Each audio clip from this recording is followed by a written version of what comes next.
Ah, so po ano, tanong natin kung may CR di ba dito? Tayo to, may kanyon to oh. Kanyon.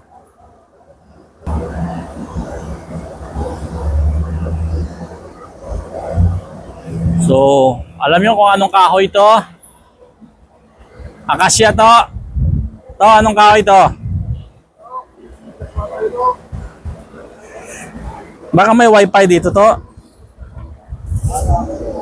Upo-upo muna kami rito habang inuubos namin yung oras, no? Pabalik ng barko. Hey, Junel, say to your wife, hello. Anong pinamili mo? May CR ba dito? Wala, di mo alam.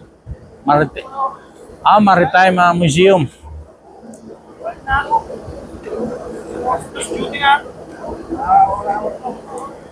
Okay to.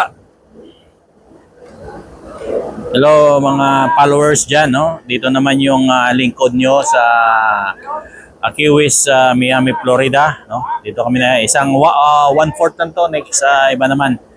So dadaan lang kami dito kaya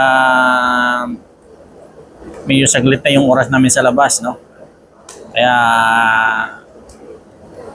ginagrab namin yung opportunity na makakalabas dito. Ito ay pangalawa ko ng balik sa Key West pero matagal ng panahon yung agency ko sa ibang agency pa. Sa AIDA Cruise Line pa ako nakatrabaho.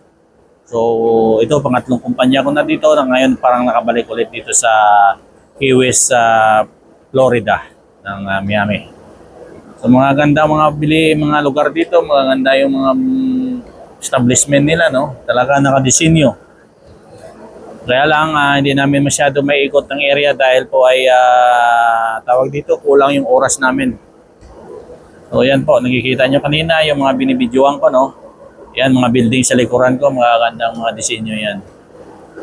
Papahinga-hinga muna kami kasi inuubos namin yung oras, no? Kasi 2 hours binigay, minamadali namin paglakad kaya medyo pagod, no? Tsaka mainit din dito sa Key West. So sa mga followers ko, sana huwag kayong magsawang mag-subscribe at mag-share ng aking mga video na ina-upload, no, sa aking page.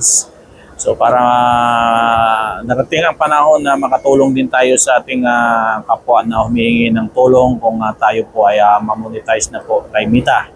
So sa ngayon hindi pa po tayo monetize, kunti pa po. So kailangan yung mga support nyo para sa aking pagbablog, no?